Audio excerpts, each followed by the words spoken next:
SNAP benefits, otherwise known as food stamps, for the low income, and I'm shocked with what they're trying to do. I have all the details and exactly what you need to know right here in the video, so let's get right into it. I know in this video, I do want to share with you the details of a piece of legislation that was recently introduced in Congress, which would change SNAP benefits in a major way for the millions of beneficiaries all across the country. Now, if you happen to be one of the 43 million beneficiaries who do receive SNAP benefits, also known as food stamps or sometimes referred to as EBT, I certainly want to bring this to your attention because beneficiaries need to know this, and this is likely going to be a change that will be happening at some point. Therefore, let's get into it and talk about it. And like I said, you need to know this. I want to bring this to your attention. Really fast before we do, thanks so much for joining me. If you're new here or if you haven't done so yet, please make sure to subscribe right down below the video. There's the big old subscribe button down there. Make sure to hit that if you have not done so yet, as I'm here for you right by your side every single day, watching the latest details, hitting the wire,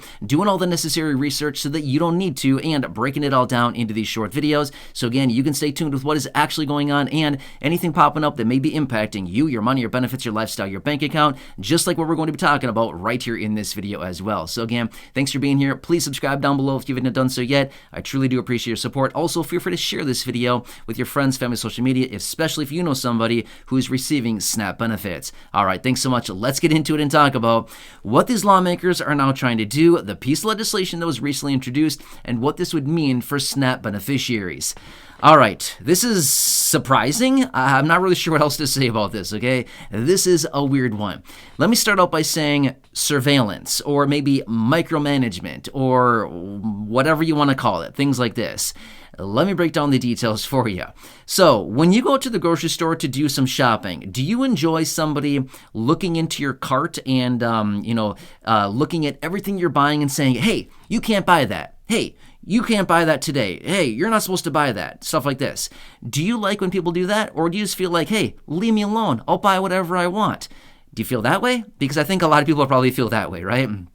Now again, maybe some people have realized that fine, you can look in my cart and, tell me what I can and cannot buy. However, now lawmakers want to implement this and basically micromanage everything that SNAP beneficiaries are buying. Yeah, this is seriously a real thing, okay? Let me break down the details of it, which by the way, if you want to look up this piece of legislation, you're welcome to do so. The name of it is SNAP Nutrition Security Act, okay? SNAP Nutrition Security Act. That's the name of it, okay?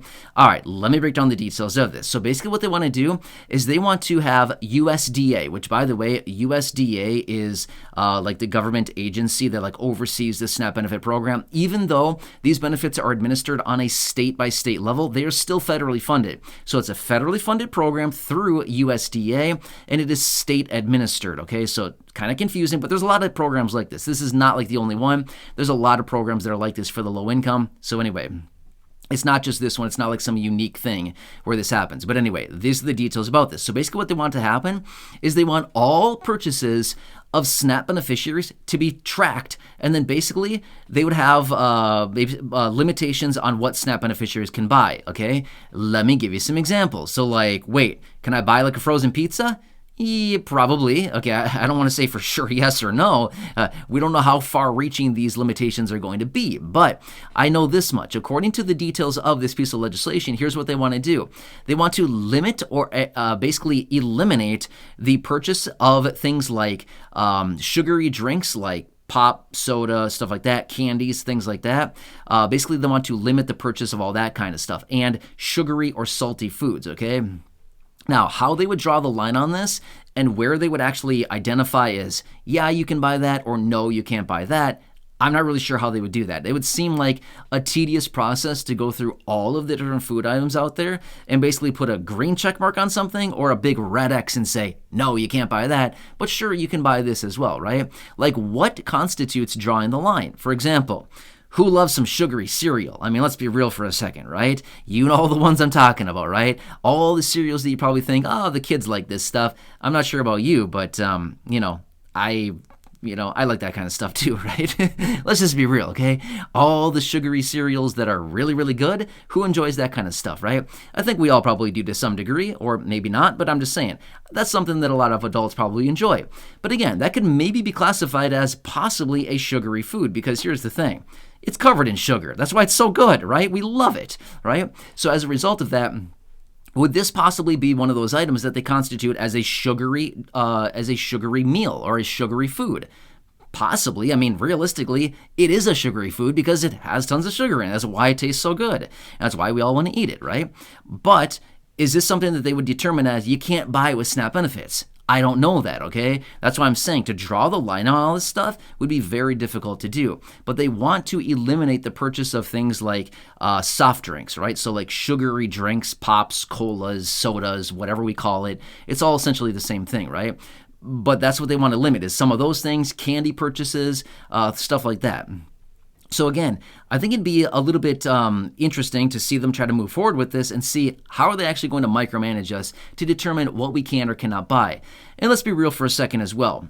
The only time we're going to know if we can or cannot buy it is by trial and error, right? Unless we give us a huge booklet saying, you can buy this, you can't buy this, you can't buy this, but you can't buy that. You know what I mean? Unless they give us this huge booklet showing exactly what we can and cannot buy, it's going to be a little bit difficult. So how are we going to know? Well, we load up our cart full of stuff.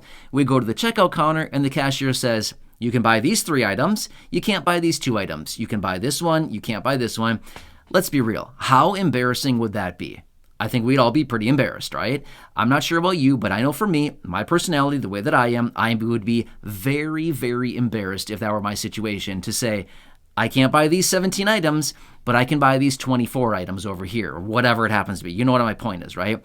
That'd be like the most degrading thing in the world. Let's just be real again, okay?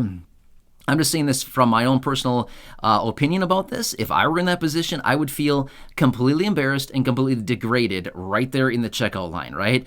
Where the cashier is telling me, you can't buy this stuff, your EBT card would not go through or whatever. They're not going to pay for this kind of stuff, okay? I think that would be an insulting experience, right, for a lot of people. But this is what they want to do. They want to track and they want to oversee, or what I should say is micromanage every single purchase of SNAP beneficiaries to basically rule out sugary drinks, sugary foods, stuff like this, and then basically force us to buy healthier options according to their opinion. What I would also say too is, are they having like a dietitian or somebody who actually knows what they're talking about and determining all the foods and stuff like this that we actually can buy with that? So I guess that would be my next question as well, is do they actually have a professional, somebody that knows stuff about food to determine what is healthy and what is not? Or is it just some guy sitting behind a computer saying, well, I think this is healthy and I think this is not, and maybe we should say yes to this one and no to that? Does this guy have any knowledge of this stuff? Or are they hiring a team of dietitians and people that actually know something about foods to determine the healthiest food options for the people that are using SNAP benefits? Get what I'm saying there? So again, I think that would be a very fine line to walk right there. And maybe they'll do it. But again, there's about $114 billion on the table right now. The reason that I say that is because that is how much money is spent on the SNAP benefit program each individual year. Or what I should say is for fiscal year 2024, about $114 billion goes out to beneficiaries through the course of the entire year. So it's a lot of money. Almost $1 billion a month is what that goes out to be. So anyway, I want to point this out for you. Feel free to look it up if you'd like to. Again, the name of the legislation is SNAP Nutrition Security Act. Security for who? Security for them? Because it's not security for the beneficiaries. It's security knowing, hey, they're micromanaging everything I'm doing. Love it, right? I'm not sure about you, but yeah, we love it, right? Obviously, I'm being sarcastic right now. Don't love it. Leave us alone, right? I think that's what we probably are thinking right now. Anyway, I'd love to hear your feedback down below on this one.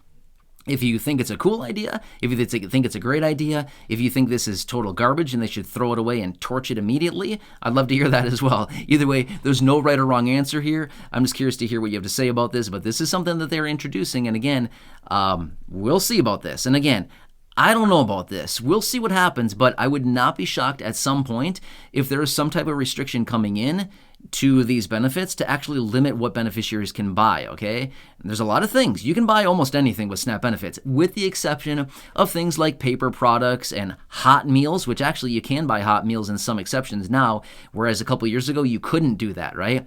The general rule of thumb with SNAP benefits, and again, you all know this, I'm just going to say it anyway, which is if it has a nutrition label, you can generally buy it. If it does not have a nutrition label, then you pretty much can't buy it, right?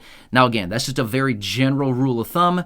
but that's just kind of what we have to focus on, right? So anyway, that's kind of the overview of SNAP benefits, but we'll see here what happens. I would not be shocked one bit whatsoever if they do refine the process here and kind of limit what beneficiaries can buy. However, like I said, I think it's going to be a pretty rough road to go down if they try to actually limit every single thing. I think it'd be very difficult for them to do that, to determine this is a healthy option, this is a sugary option, this is not a healthy option, whatever it happens to be. I think that'd be very, very difficult. It would take a long time to implement that.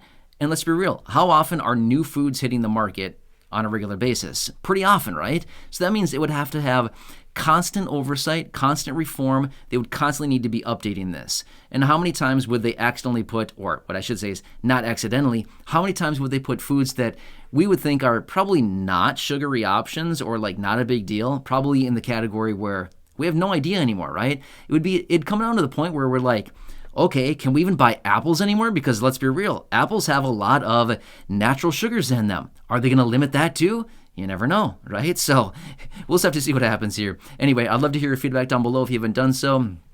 Make sure to subscribe down below, leave a comment, question, feedback down below. Let me know what you think about this. It's a pretty surprising one, but this is what they're thinking about, and this is what they're talking about as well. Anyway, subscribe down below if you haven't done so yet. Share the video with your friends, family, social media, especially anybody that you know is receiving SNAP benefits. Otherwise, go back and check out any of the other 4,000 plus videos here on the channel. Until next time, enjoy your day. Take care. Have a good one, and I'll catch you again later in